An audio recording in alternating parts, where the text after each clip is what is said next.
Cause all right, good morning, good morning, good morning. What's up, everybody? Welcome to another edition of the Brothers of Legacy. We just jump right into the fire right now, and I just had to go live so we can let's go. It's Freestyle Friday. It's Freestyle Yes, Friday. it We're is. gonna talk about a lot of things, and we got Oh, I'm gonna Reese get my in the building. comeuppance today. I know, I know. You gonna get your time. I know. Reese is in the building. Appreciate you being on, my brother. We got My Thomas pleasure. Cotton, of course, in the building. It's Friday. Some other brothers may be coming through. If not, it's just be us. All right. So we stopped at the I guess for me the way I'm putting it, like the separation of maybe who somebody is and what they do. So we Right. mentioned this James Brown. Let's keep it light. We mentioned James Brown and celebrating his birthday, but he was abusive, and we've seen it, and I've seen it, not like witnessed it, but seen him get arrested in these horrible mugshots. Like Yeah. you feel like can I keep it real for a moment? You feel like the worst, looking like him, Michael Jackson, the mugshots. You're like, dang, chief. Like no one can hook you up. Like at least O.J. Simpson. Right, OJ too. Donald Trump. Oh, Right. they didn't give him one, huh? No, they didn't give him one. Why not? No. I mean, Dude, just why? you're How fine. come he didn't You're get a fine. mugshot? Get it too. He can get it too. Right. But he ain't got one yet. He ain't got one. He ain't got one. Good Hey. morning, Tim. Hey, Hey. Philip. Hey, Lisa. Hey, Mama Corey. Great morning to you guys. Hey, Jeff. What's up, brother? Look, there's a real divide. Although we don't want it to be, there is a real divide between the individual and what they do. Right? We know that O.J. Simpson was one of the greatest running backs of all time. Unfortunately, yeah, the crimes of murder right, related to his ex-wife and Ron Goldman Jr. have such an impact, have such a capacity for attention. The question comes, does that outweigh his contributions to football? And can we separate them? And I think that's the conversation that everybody has. It's like, I still have to say, well, he was a great football player, even though he may have committed murders. Can I separate the two? Some people want to take the moral high ground and say, you can't. It doesn't matter how great of a football player he was. As a man, he was miserable and awful. And I'm going, okay. There's a verse in the Bible, I do remember, something about him casting the first stone. Right. Okay. Right. Yes, indeed. And we all have to look at, and again, we're talking about a man who's been found not guilty. Right. True. We may believe he committed those crimes, but he's both found not guilty.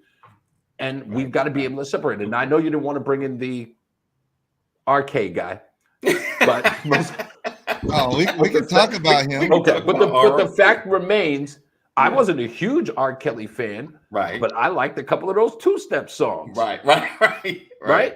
Those things were kind of good. Right.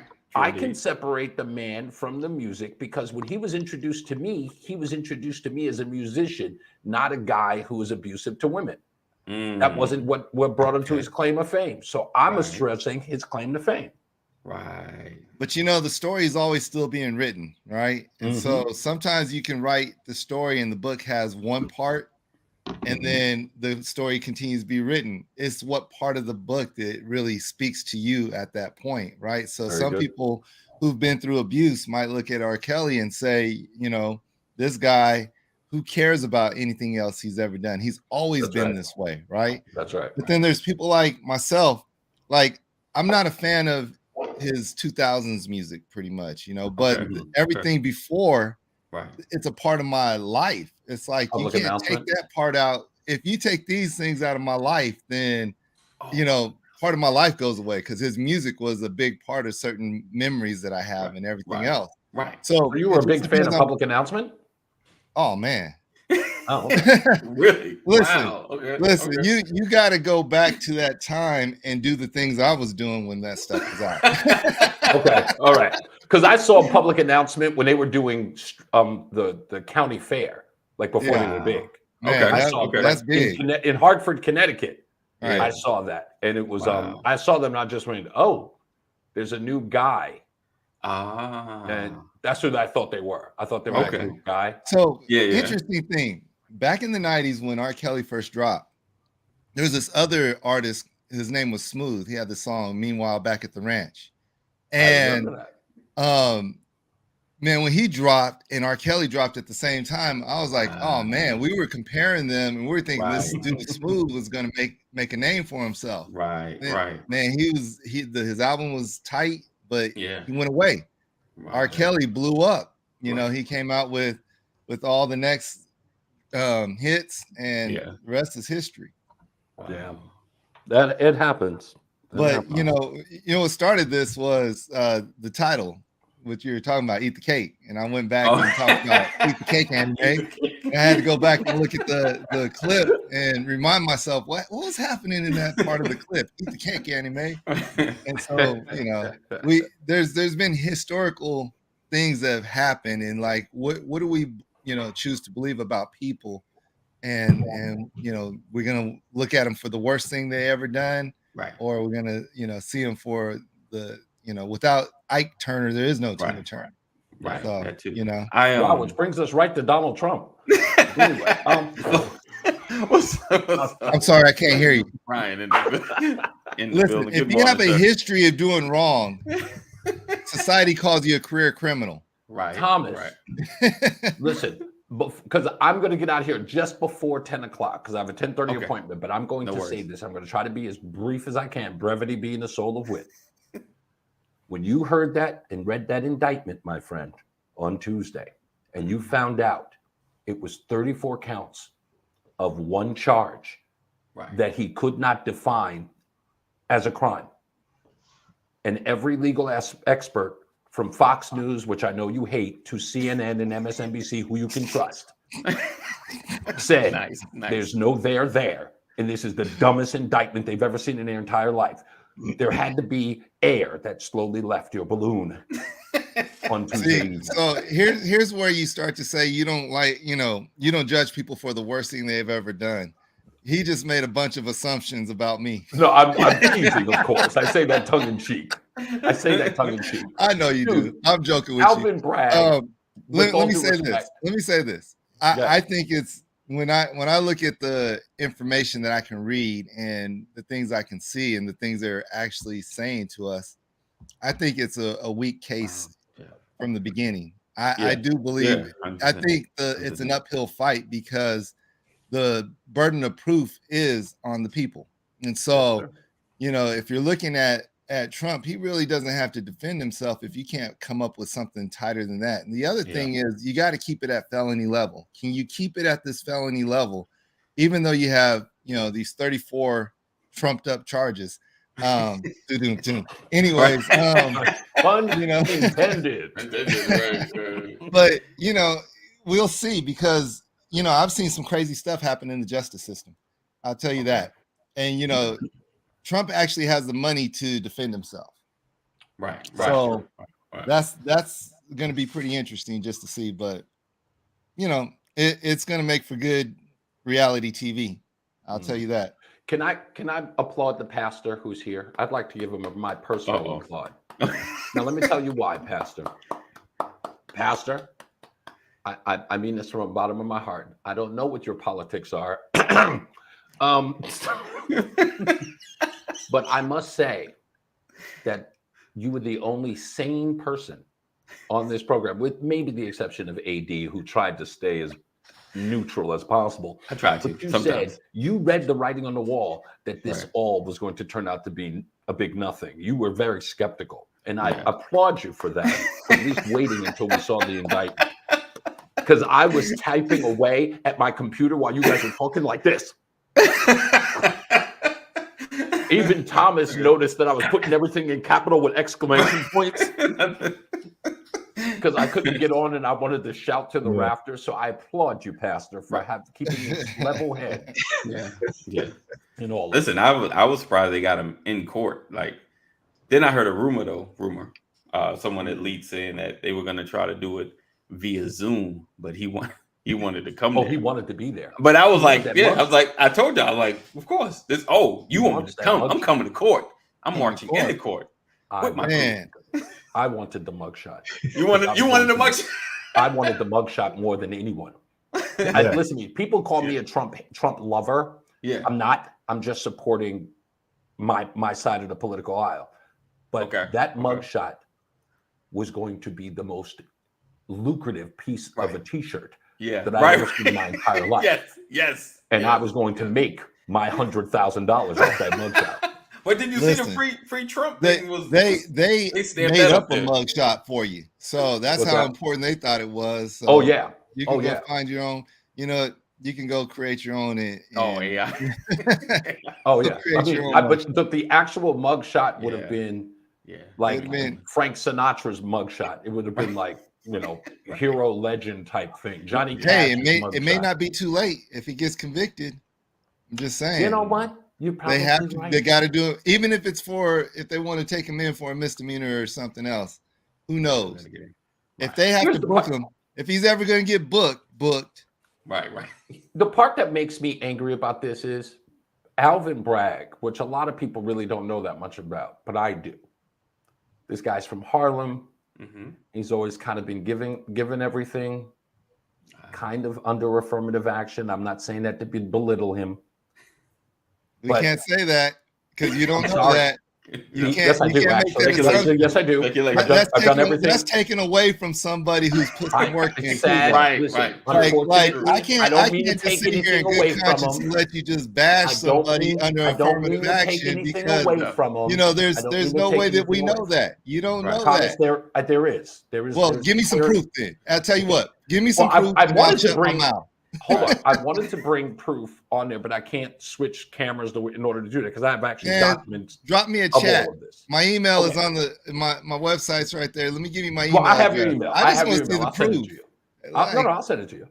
Like I'll pull my phone up and put it like, here you go. No, it's okay. I will. Affirmative action. See, that's the only reason why he's here. You see it? Hear me out. Okay, when I say affirmative action hire, he's been handed everything to him, especially the DA's job, primarily because they wanted to bring diversity into the New York City law and government, which is why Mike Adams is there as well, or Eric Adams is there as well. But here's the worst part. This guy went on Hot 97 during his political campaign and made it clear. Job number one. He talked to Ebro, my former boss at Hot 97, and said, job number one is going after Trump. That was his campaign promise before he was elected. He delivered. He got an indictment. Doesn't matter whether or not, and I said the claim on this show, you can indict a ham sandwich. You read the indictment. It's a ham sandwich. Right. He doesn't even mention what the felony is, right? What's the crime that he did 34 times to commit, right? So we know that, and every lawyer worth their salt has admitted this is thin. This is going to get thrown out before we even get to December 4th. So Alvin Bragg did that. He gave the audience what they wanted. Can you get this guy indicted? All right, so he's reelected. Let me say something, because you're saying this guy has zero qualifications for the position he's holding. Sorry, yes. Right? Sorry. Is that what you're saying? Yes. No qualifications. So we're going to put somebody in this important position that has no qualifications for the position. Whoever made that hire needs to be fired, right? So they don't have the qualifications to make this decision.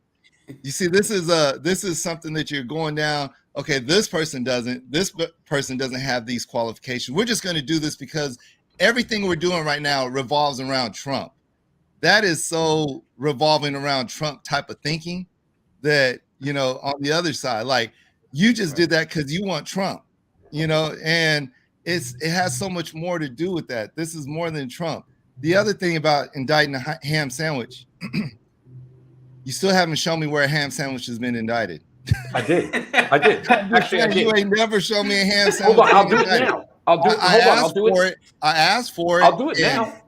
I asked for a ham sandwich that's been indicted before, and I've never seen it. So, I got it. We need proof. I need some proof. In his indictment, Donald Trump falsifies business records on to cover a charge. Dates. Listen, no, 34 dates. Okay, that is your 34 charges. Right, but what is it? What is he asserting there? He's saying that he covered up something in these 34 incidents. That's why they're at the level of felony. Now, let me say this. That's not what. Where I That's not stand the at this felony. point is I don't think Trump will see any time because it's kind of paper thin and he has the money to defend himself. But I will say this, what has been put out there, I personally, if without the courts, believe Trump did cover some stuff up. I do believe that Trump did some stuff that he probably should be in jail for, in prison for. So I believe these things, but I'm not going to sit here and go, you know what? These charges are trumped up. Basically, they're good. Their charges are weak, but he's saying that Trump covers something up. Do you think Trump covered anything I know what he's up? saying. I know what he's saying. What he covered up, but again, this has already been litigated at the senior level. No, it hasn't. John Edwards. No, it hasn't. No, it hasn't. John Edwards. Why is he indicted then if it's been litigated already? Okay. All right, so get your last point. We're gonna move on a little bit. We're gonna move on a little bit, but go ahead. I want to cut you. The 34 charges are for lying on a document to cover up another felony that has not been named, that he did not indict him for. Okay. Now think about it. There are 34. I've heard that. 34 charges for covering up a crime that wasn't indicted. The crime is the cover up. No, actually, what's not being disputed here is that this woman got her money and she got paid. The crime that's being covered up is, did he falsify information to cover up a crime? That's the felony. That's what's not been litigated yet.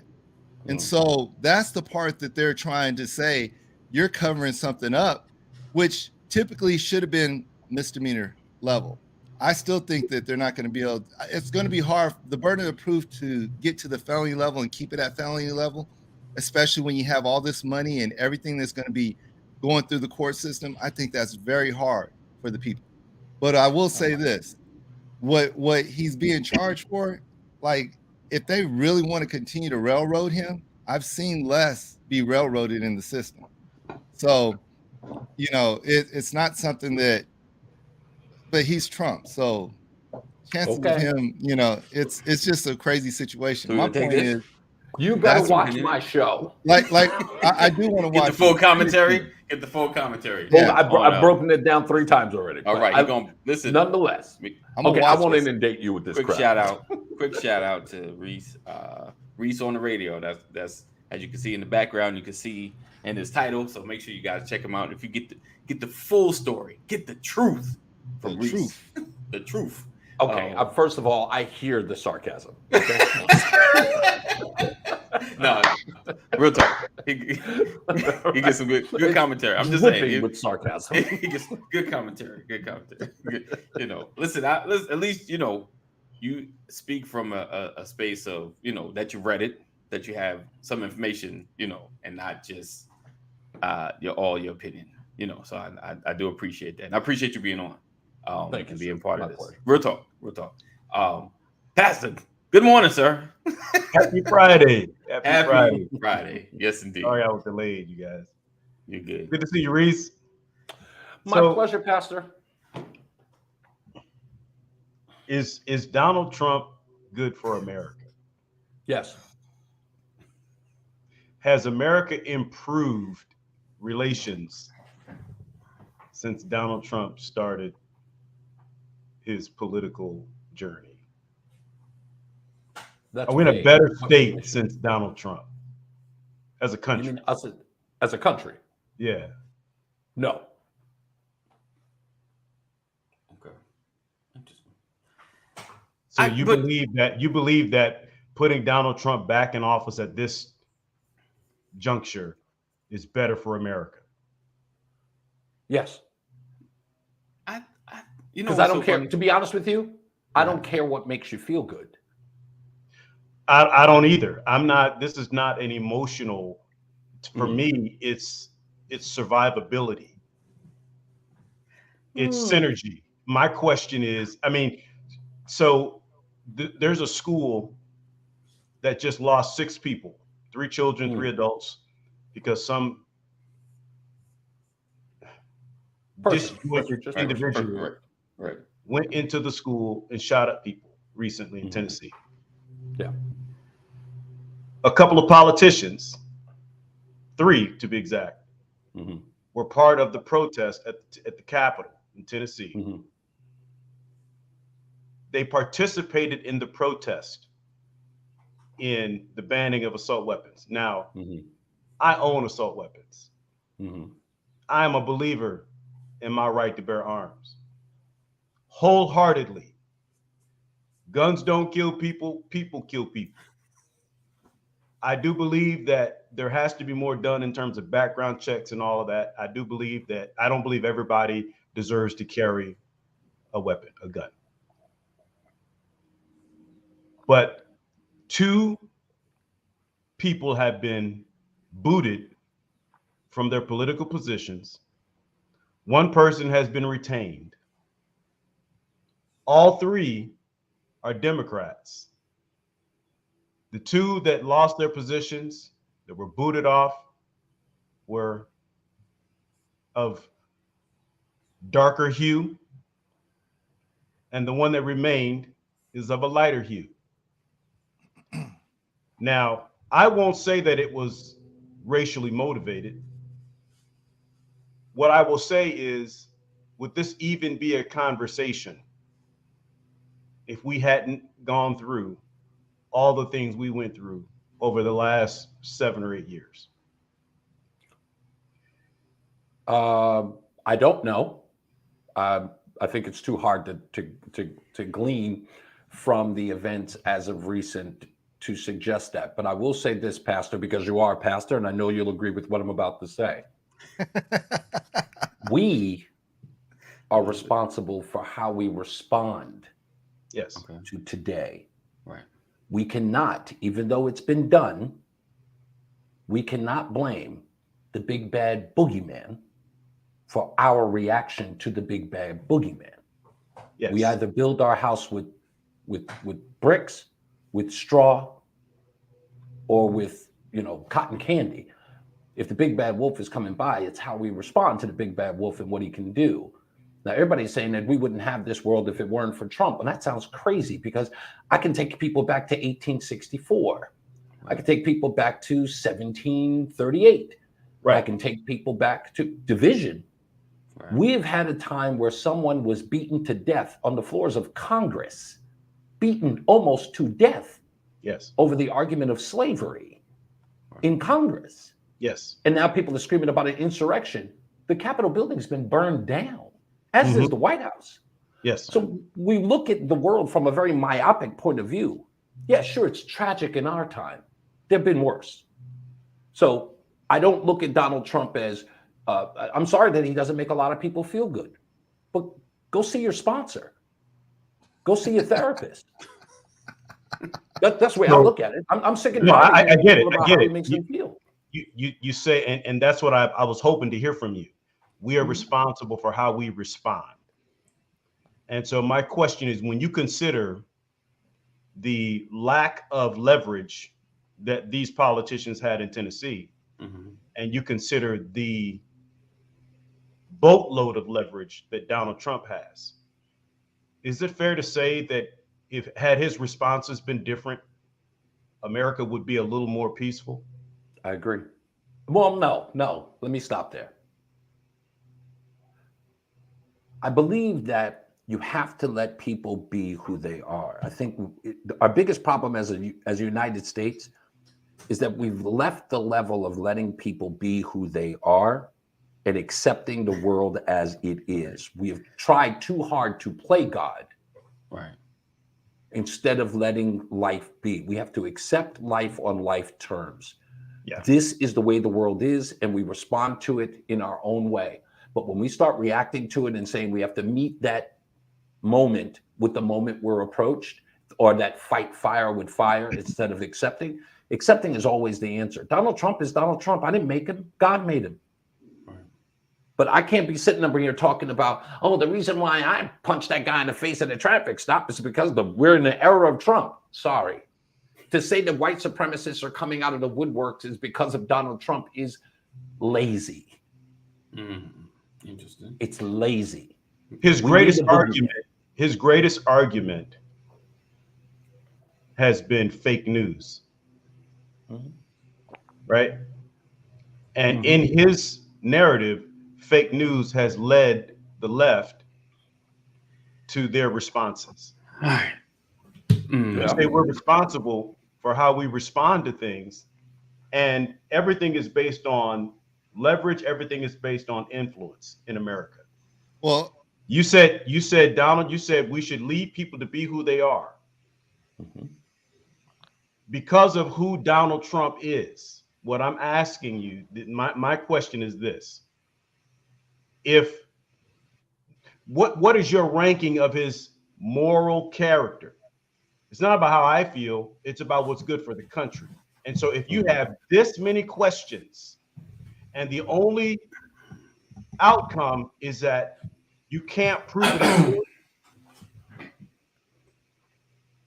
is Donald Trump good for America because he didn't get caught? Can I jump in real quick? Because there's something I think that we're missing here. Donald Trump was the answer to the previous 8 years. Right. Where it made people feel like, wait, let me say this. It made people feel like they can recapture something that they may have lost in the last 8 years. It's a response. So it's a response to me. This is my opinion. No facts, no anything, but what I've seen. Like when Obama got reelected, right, there were so many people that I saw crying and talking about how the end of the world is about to happen. This is the end of the world, and they were crying. and they were like, "This is not fair. I don't know how we're gonna survive anymore." And they were losing their mind, right? They were just going nuts. And it was like, I will watch these people, and it's like, "Are you all serious?" And these people are supposed to be Christians. They're supposed to be believers in God, but they're ugly is it? And then here comes Donald Trump. Right. Reinvigorating this base to make them feel as if you haven't lost any place. And a part of that is feeding into what's been the history of this country, which is the racial divide, and feeding into that and really empowering these people to feel as if, look, I'm the answer to your woes. I'm the answer to this. I'm going to let's make America great again. He wasn't really thinking about the point of when has America ever really truly been great, which was the rebuttal to that. 2008. He was thinking make America great again because what just happened in these last 8 years sucked. And so in 2008, nobody had a problem with whether or not America was great. In fact, they said it was the greatest place on earth because we elected the first black president in the United States. In Harlem, they were dancing. Who did you America was fantastic. Wait. Who did you ask, and who was in the poll for that? Harlem. No, it wasn't Harlem. Harlem now says. Okay, Harlem now says. When was America ever great? And then I go gentrified Harlem, or was it Harlem of old? I'm just saying. Harlem. There's two parts of Harlem that you have to talk about. They were holding celebrations, and America was great. Well, here's what I'll say. All right, listen. We got 5 more minutes of this, and then we're going to move on. You can't talk about Harlem in 2008 when Obama was elected, because that was a moment of euphoria and hope that this country could actually be turning the corner right now. Right. Go back to that same place and ask the same question now, and let's see what the answer would be. Here's a point, and I said this back in 2005. You're dealing with a system that will sacrifice 8 years to take the next 25. It's chess, not checkers. The reality is most people are frustrated because they don't feel like President Obama did much. Well, what did he have to work through? Because the majority of his term, his hands were tied. In the beginning, he had some power. But for the majority of his term, he had zero power. He was Strange from Boomerang. That's the worst analogy ever. It's actually the best because you had the position, to face, but none of the power. Lady Eloise. None of the authority. Right. For 2 years. And what I'm saying is, like, how does gentrification happen? How does gerrymandering happen? Don't let them see what the left hand is doing. Keep them focused on the right hand, right? Make a bunch of noise over here and redraw district lines over here, right? That's what happened. And now, and here's the reality. We talk right now, you have Ted Cruz putting forth a bill that will prevent any Democrat from trying to stack the Supreme Court, right? Let's increase the quantity of people on the Supreme Court as a response to the appointments that were made by President Trump. So Ted Cruz is now trying to fix it so no one can come in and do anything, right? Stack the court. Now, let's consider the fact that Trump has planted so many conservative judges across the country in his term that getting back in office would essentially make him a dictator, because they can continue to change laws when they have the majority. They can make it whatever they, and so when you talk about, I'm going back to your point, Reese, about making America great again, you don't have to talk about, you don't have to consider or even give any thought to the meaning behind making America great again. There's nothing has to be defined, because certain people understand what he means when he says that. And because they get the benefit as a result of that, they're going to push for him. We all know what make America great again means. We don't. Make sure that we solidify this country and keep the right people in charge as far as we're concerned. And the right people is white folks. It's 100% wrong. That ain't That's 100% wrong. All right, hold on. If Go ahead, it Reese. were not 100, if it were 100% right, if it was even 60% wrong, this would be a totally different argument. The reality is, make America great again means taking us back to something that didn't work in the first place. All right. Taking us back to something where people were ostracized, people were ridiculed, people were literally abused. And the proof of that is what's going on right now with the Karens of the world, what people are doing in their communities, and how people are getting treated in their communities at the grocery stores, and let me see your key card, prove that you live here, and all of that is trying to taking back control of something. Well, right. I hope you'll respect. All right. I hope you'll respect the idea that I disagree with that, and let me explain. Oh no, yeah, absolutely. I'm just saying that, like, for me, there's a reason why I disagree with that. I'm conservative, but I know racism. All right. Okay. All right. Let him. You're gonna explain some. Yeah. Go ahead. Break it down. Okay. So I want to talk from a perspective of make America great again. All right. So I have this joke that I say on WTIC, and I said one of my favorite movies is the movie Dodgeball with Ben Stiller. And there's a line in the beginning of the film where he talks about Globo Gym. And he says, the tagline is, "We're better than you, and we know it." Right. Yeah, I remember that. I'm, as a conservative against liberals, I'm better than you, and I know it. Let me explain why. Making America great again, for all of its intimations from everybody from the news media and people who hate Trump and people who hate conservatives, they failed to recognize one thing. Every one of the policies that are conservative in this country, as far as where I'm concerned, and by the way, if you don't follow the tenets of what I consider conservatism, you're not a part of it. You're a hack, a rhino. I believe in less government. I believe in less government intervention. I believe in less taxes. I believe that you must keep more of what you own. You, not me, you. Keep going. I'm an entrepreneur. I run a radio show, a podcast. I make pretty good money. But I want you to keep more of your money, right? I believe that life begins at conception and every life matters. And I also fight for the biggest atrocity and the form of genocide in this country, and that is abortion in the Black community. We kill over 300,000 babies every year in the womb. New York State alone has more babies aborted than are born. We are eliminating ourselves from this part of the hemisphere due to abortion that is promoted by liberalism in this country, who doesn't believe that Black lives matter in that sense. I want to stop violence within the inner city because that kills Black people at the level of $7,000 to $8,000, 8,000 people every year. I am the most altruistic, as a conservative, altruistic individual known to man, because I care about you, your livelihood, and being able to survive. I believe that the education system is detrimental to young Black children because the unions care more about keeping kids dumb than keeping them self-sufficient.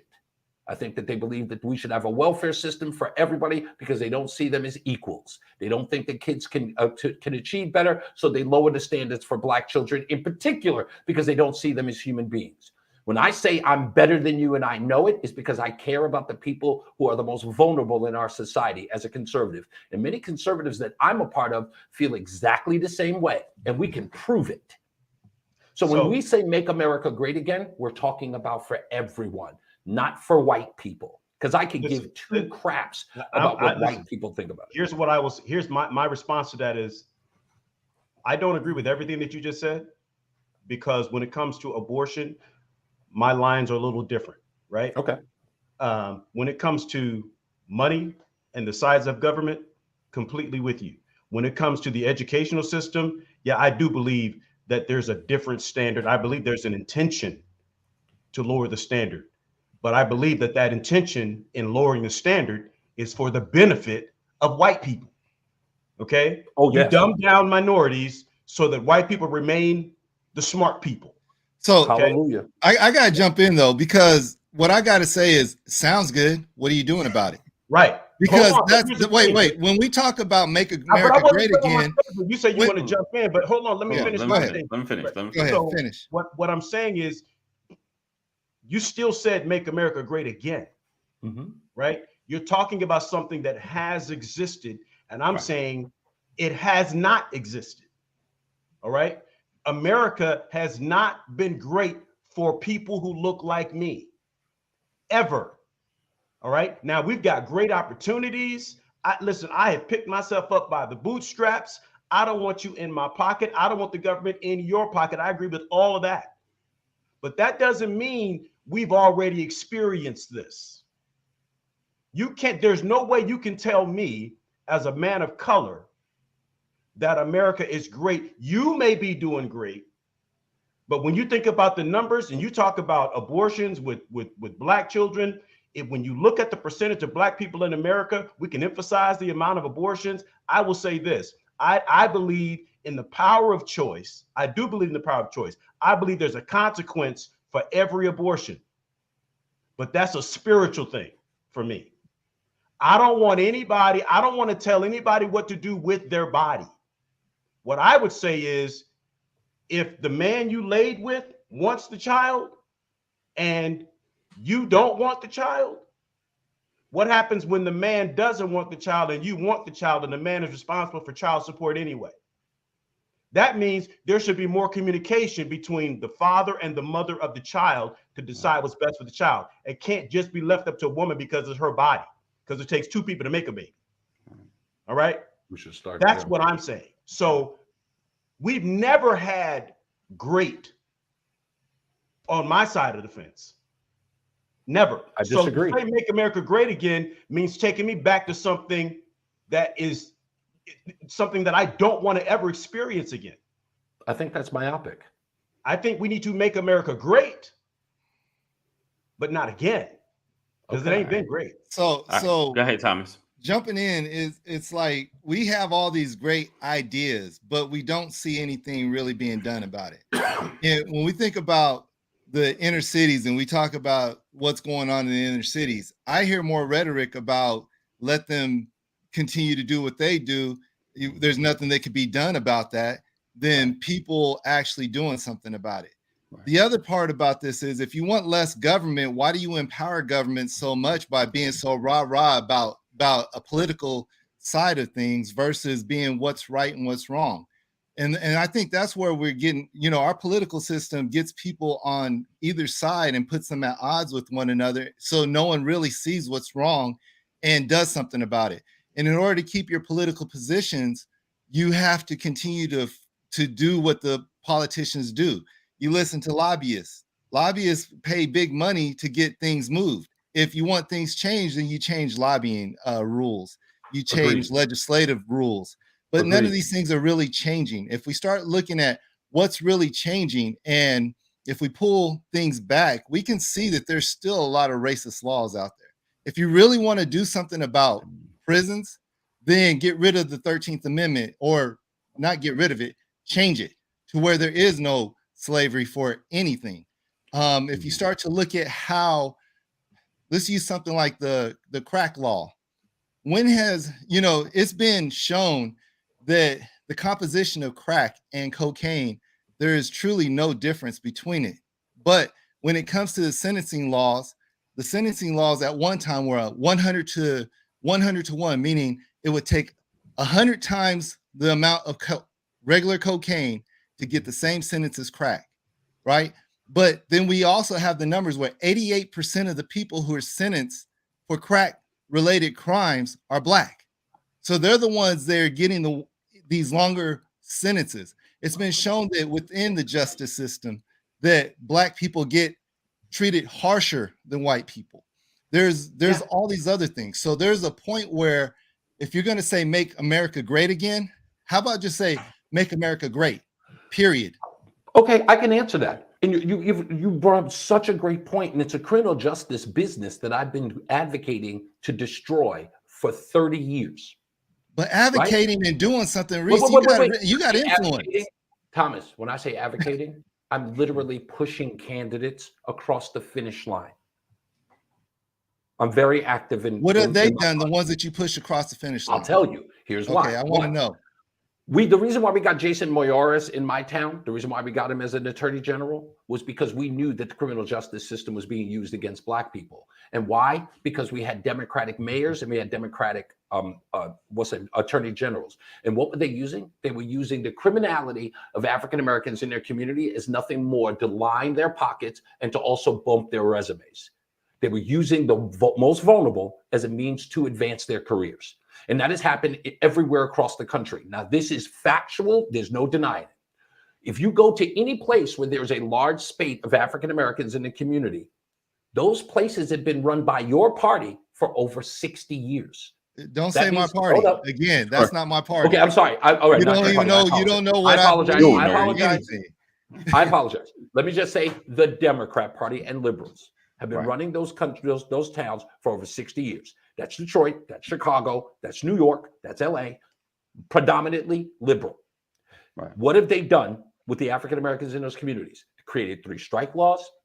They made charges different for crack cocaine over cocaine, just like you just stated, using African Americans as a means to line their pockets and as a means to advance their careers. They're resume builders. Because guess how many people you got convicted? Guess how many people you got to plead to lesser charges or to other charges that put people in years? It was the crime bill brought to you by the biggest Democrat of them all, the President of the United States, Joseph R. Biden. But the bottom line is that as far as the criminal justice system has been concerned, Democrats have always made their bones off the backs of African Americans, who over 85% vote for the same people. I just have to say this, Reese. You said 60 years, right? I'm going to give you your 60 years of Democratic run situations. How long have we been dealing with this problem in America? Let's go 400 maybe. I'm glad you said that. Maybe 400 years we've been dealing with this. Because if we're looking at just the last 60 years, you're missing the big scope of things. Take Lyndon B. Johnson. If we're looking at political parties, we all know that political parties have switched over the years and what they believe. They did not. Lyndon B. Johnson's a perfect example. Okay. Let me say this. Let's go back to Abraham Lincoln and the way he used to believe in everything else, right? We can look at how political parties and their policies and everything have switched over the years, where one party was about this and now this party is about that. My point is, I'm not even going to get into that. When you start talking about how the last 60 years have been run by Democrats and these crime bills, you're missing the federal level. And the federal level is this. A lot of this stuff was introduced by Republican presidents, the crime bills and the get tough on crime. Ronald Reagan, who's the president of presidents, in his administration a lot of things shifted. If you look at the prison populations and how they exploded from that time when Reagan was president all the way through the Bushes. Yes, I do say, and here's why I'm not really on a political side, because even Bill Clinton had his opportunity to do something really good, and he doubled down on it. So, and then you bring in, W, and he doubled down. Now, I will say this: there's some things that some presidents do that are good, but it's like we were talking earlier about R. Kelly and his music. Does R. Kelly's music and everything he's done musically and everything he's done before, does it make it okay for him to still be a pedophile? No. It doesn't. No. So just because short answer. Just because somebody in a political position does one good thing, like Donald Trump changed certain things in the First Step Act, that it doesn't make everything else he did good, or any other politician for that matter. I got you. And look, like I said, I'm not trying to influence anybody. I just want people to just have the grand scope of things. And by the way, that thing about switching parties, can I put that to bed for 2 seconds, AD, please? 2 seconds, huh? Okay, I promise you to be. Well, of course not. Yeah, really it's not a controversy. Okay. Go ahead, brother. Hear me out. Hear me out. All right. Okay. Orville Faubus and Robert C. Byrd. They're white people, right? Yes, of course. Okay, I just want to make sure. Okay, Orville Faubus. And they have black people in their mind, right? When they're doing whatever you're about to say. Orville Faubus, Robert C. Byrd, yes, and Al Gore Sr. Okay. Why are these people important? Orville Faubus was a segregationalist in the Deep South in Arkansas. Who did he mentor? Bill Clinton. Both of them are Democrats. It's a fact. Al Gore Sr., Tennessee statesman, father of Al Gore Jr., inconvenient truth, Democrat, filibustered the Civil Rights Bill of 1964. Okay. Both Democrats. Robert C. Byrd, 1956, Grand Kleagle of the Ku Klux Klan, was the dean of the Senate until he died in 2010. His eulogy, no Republicans showed up. His eulogy was given by the first black president of the United States and the second black president of the United States, Bill Clinton and Barack Obama. No Republicans spoke there. There's never been a ideological or ideological switch in Democrat and Republicans at no time. I just gave you Democrats from the segregational South all the way up until 2010. They all remain Democrats. There's never been a switch, ever. And I'm not talking about in recent history. I'm talking about historically for the country. So I'm gonna put a pin in that. We'll leave it there. Yeah, we'll leave it there because So appreciate you guys for being here. We are 9:50 in. It's a dad joke time. We need to lighten this mother up. It is Friday. I was trying to stop this at 9:30. I have no idea. I just realized I've got to get out of here. This is great. Great conversation, man. This is a great conversation. It's a freestyle for sure. It's a freestyle. Yeah. It sure is. It sure is. But yeah, buddy, we're talking about AD. I give you a lot of props. I know this isn't the wheelhouse you like in this show, but please forgive me. I really, really appreciate you doing this today. Nah, it's good. It's good. We need to open these conversations. I think we don't have enough of these. Remember back in the days, remember the 80s? They used to have talk shows and have different sides, actually, McLaughlin Group. Right. Like you used to have a lot of these, like open conversations, and you walk away like, okay, I hear you. I hear that side. I hear, if I came in rooting for one side, at least get to hear the whole story of the other, just to kind of, because there's always yelling. Get you guys on my show. I'm getting ready to do a show on WTIC. It'd be nice to at least have some, get these white folks to hear some black voices, to be honest with you. That'd be cool. And Thomas. I'll definitely email you. It's not, and let me put it where I'm at. fair is fair, right is right. When you're for the people, be for the people. Don't waffle. Don't go back and forth. Don't choose one group over the other. When I see that, then I don't believe you. And that's Agreed. what I think about politicians. And so And you should. politics. And that's where my politics are, because there's this both and that we can have. We can be a believer in Jesus, and we can really stand for what's right in politics. And so I think it's important to be able to see those types of things. I also think it's important to understand. Do you know why a duck wears pants? Do you understand why a duck wears pants? Why does the duck wear pants then, Tom? Why does the duck Cover wear his pants? butt quack. Very good. Very good. Oh, God. Again, I am still hating the fact that I'm here. It's like I'm a glutton for punishment. I've been. Hold on. Right now. Let me explain something to you. This is the reason why I've been married 4 times, because I don't know when to give up. Like, I don't know when to quit. When I should totally be out, I stick around. So I got a question. Hold on. I know you about to hit us with one. Pastor. Yes. Hold on. Do you guys? It's kind of like a crazy Freestyle Friday question. I'm not gonna ask it. Let's go. You can't do that. Hey, D, you had some news this week. Okay.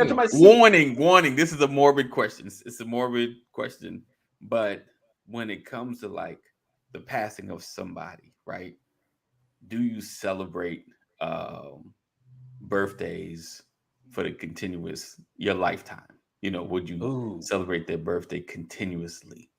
You know, that I know.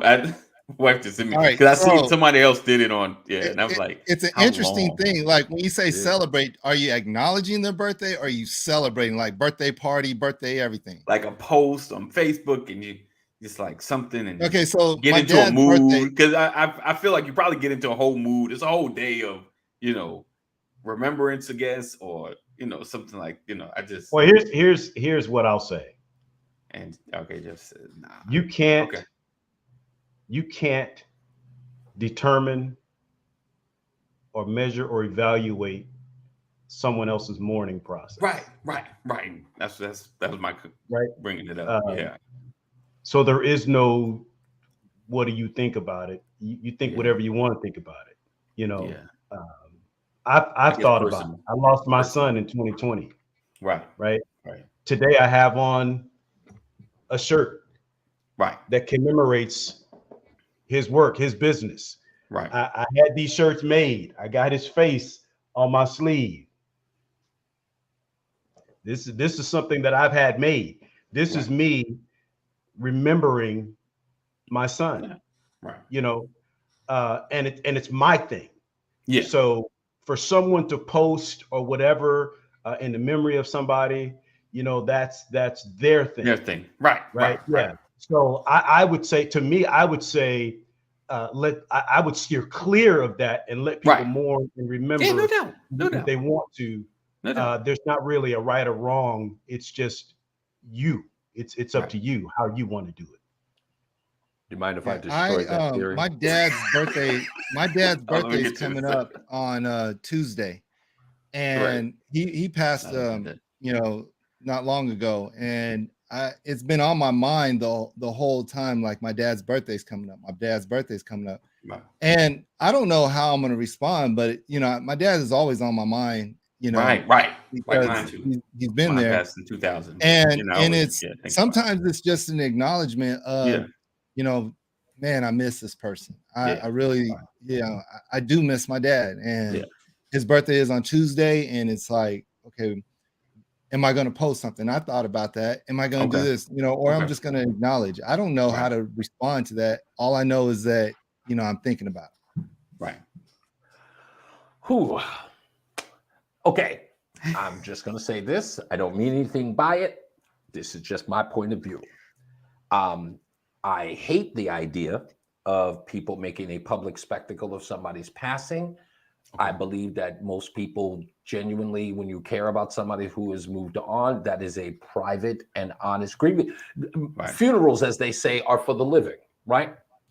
Posting about the passing of someone is for the celebrity of it all. You are bringing attention to yourself. Oh, you had someone pass, and there's an opportunity for you to get sympathy. I call it reaching. I just hope nobody sprains their arm reaching in that fashion. Just, it's really, really gratuitous. And it's just, for me, it's just a little bit too much.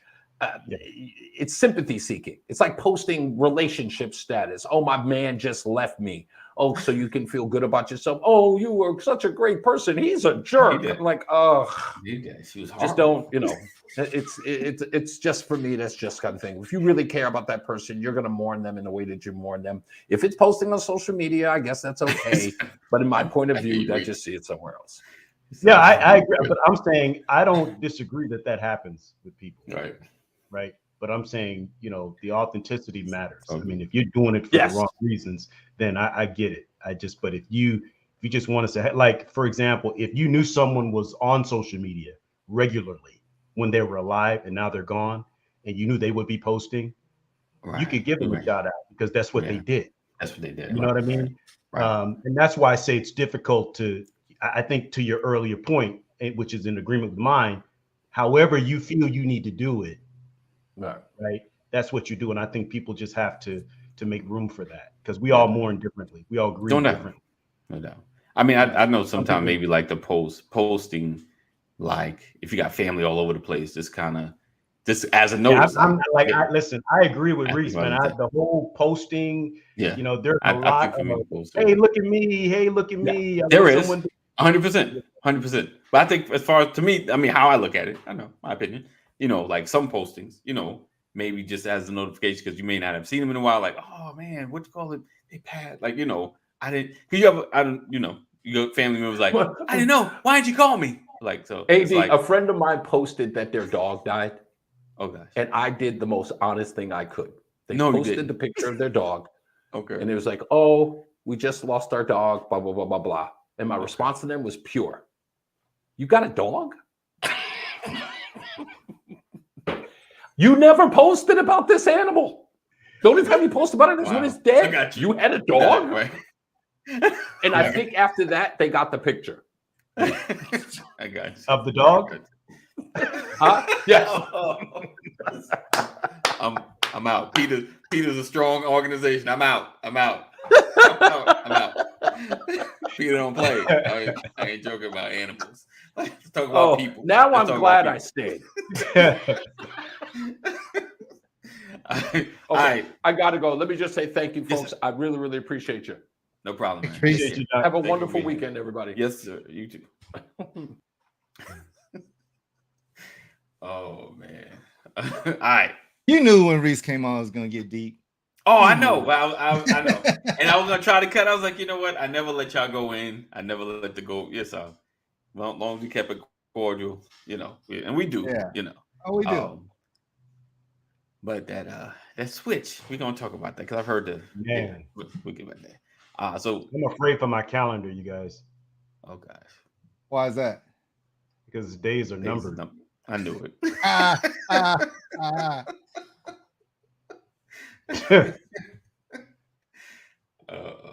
All right. So I thought the dryer was shrinking my clothes. What was I wrong? It was the refrigerator all along.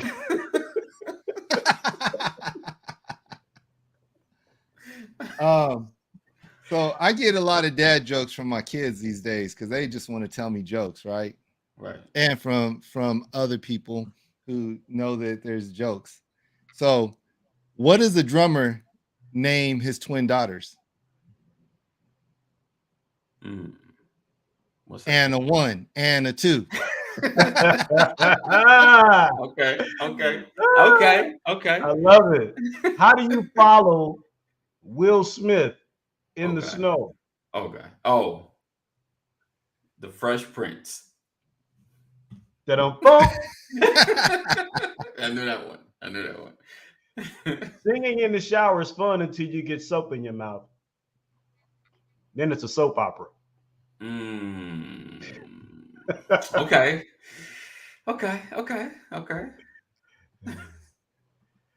What does a tick and the Eiffel Tower have in common?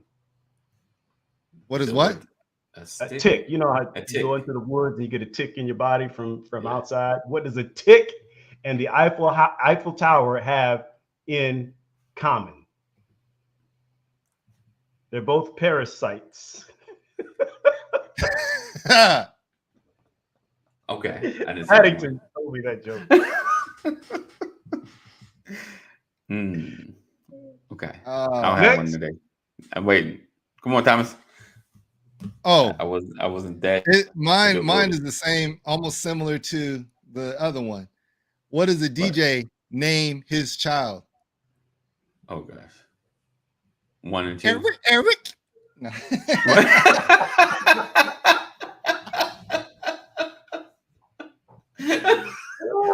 I think you freestyled that one.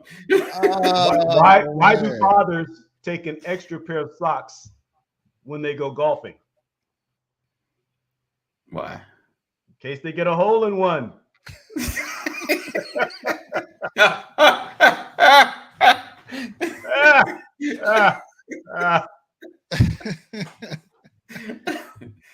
That's hilarious. That's hilarious. That's good. Is that it? I think that's That it. it? I think we're done. You don't have My another wife said I should do lunges to stay in shape.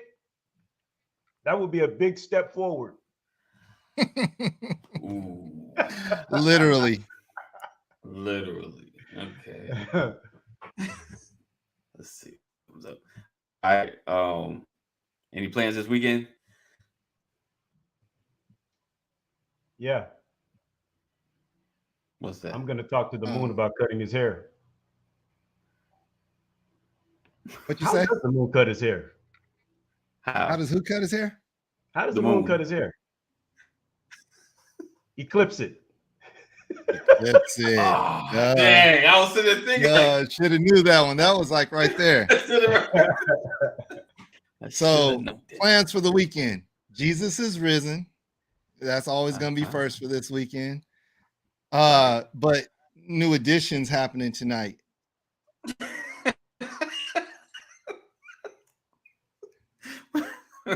Okay. Was he was behind, huh? Okay. Right. Was I behind or was he behind? Who froze right here? Oh, did I? It might be you. No, I'm good. I'm no, moving you're frozen in mine. again, man. Oh wait, now I'm frozen. We're all frozen. Okay, did you hear me about Jesus is risen and then new editions happening tonight? Okay. Yes. I didn't know. I started laughing. That's okay. Yeah, they don't go together, huh? No. I don't know. What do you call a poor Santa Claus? Saint Nicholas. Okay. Y'all missed it. Okay. Oh, you got Nicholas. it. Oh, it was too corny. So the new edition wasn't a joke. That was the funny thing. Jesus is risen. Right. I'm wondering because it kind of froze on me. I'm like, this because all I see is I didn't get that one in. Maybe I froze or something happened. No, I assume new edition was in town. New editions in town. Right. Yeah. Yes. Okay. With Bobby, Fat Bobby. Oh, that's the with Bobby, right there. With Ronnie, with Bobby, Ricky, and Mike. Ricky and Mike. And Keith Sweat and Guy. Is it Ralph Tresvant and Johnny Gill? It's all them. All them. Nice. Everybody? So except see, Jeff didn't get it. Jeff thought it was a joke.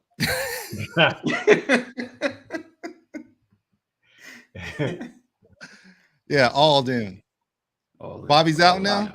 Oh, okay. I thought Bobby was in. I saw a video. Bobby looks kind of big, though. Right. I can't see Bobby doing any tours. Man, he looked like he's looking for a hamburger or something. Wait, yeah, Bobby got old. Say Johnny Gill my favorite? What? What? Mama. Go ahead, Jeff. Let me hear you sing it. All right. Don't sleep on Jeff's skills, kid. Don't sleep on Jeff's skills. Oh, he said that yesterday. He's exhausted. Yeah. It only took one show. Man, how you gonna be out? He came to Las Vegas and started partying. That's what happened. He said, "This one's for me and you." Let's see McDonald's. Steakhouse. This is what? No. All right. So listen, we appreciate you guys for being here. Another edition of the Brothers of Legacy. Thank you for hanging out with. Hopefully, you got something out of this conversation. Make sure you stay connected. Join our community. Text LWN. That's a song. Just me and this one's for me and you, Johnny Gill. I gotta look that up. If you're right about that. So on our community, text LWN to 84576. Text LWN to 84576. We look forward to seeing you next Tuesday. Same time, same channel. Make sure you share. Make sure you share. Text us out. Remember, two people, 2 and 2. Wasn't that a love connected? 2 and 2. We see you. I used to do that. We look forward to seeing you guys next week. Continue to stay safe, make good choices, and don't believe everything you hear. No, I'm playing. So, and just and remember that 50 Cent is putting on a concert for 45 cents because his concert features Nickelback.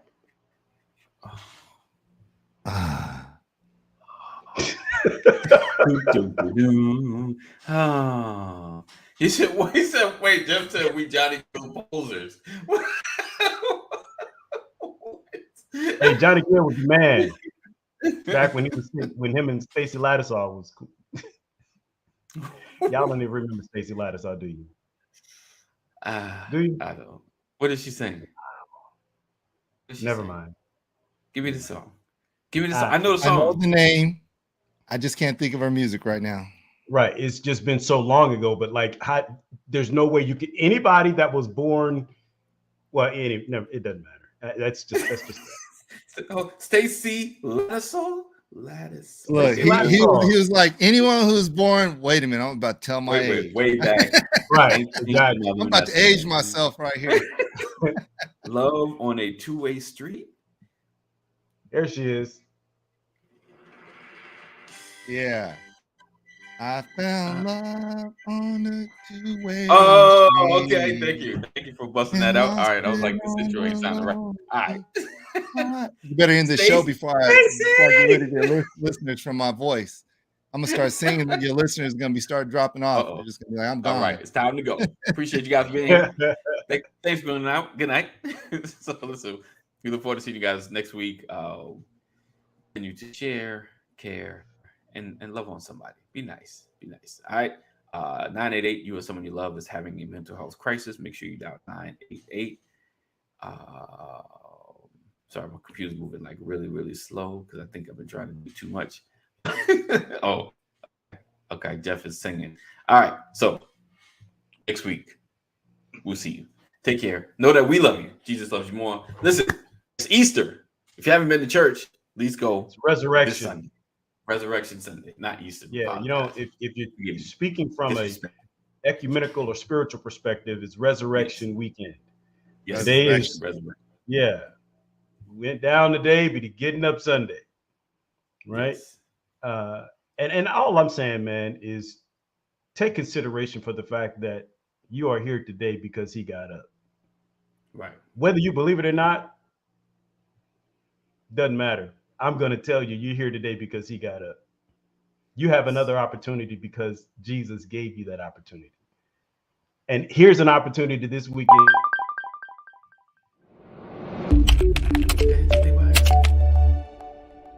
No. Why you cut me off like that? Was that the man? He cut me off like that? You're on mute. Me? No, AD. I can't hear AD. Can you hear me now? Yeah. Can you hear me now? What happened? You cut me off like that, dude? I didn't mean to. Hold on. I didn't mean to. My bad. I'm trying to. You got deep. An opportunity to pray the prayer of salvation, and the devil cut me off. Listen, I have a little one right here who is listening to you. Is like, what happened? Like that was getting good. Receive this. Giving a word, and here come the enemy. And she took off before I put her on camera. I was about to put her on camera. She was like, I'm out. Take this opportunity to remember what Romans 10:9 and 10 says.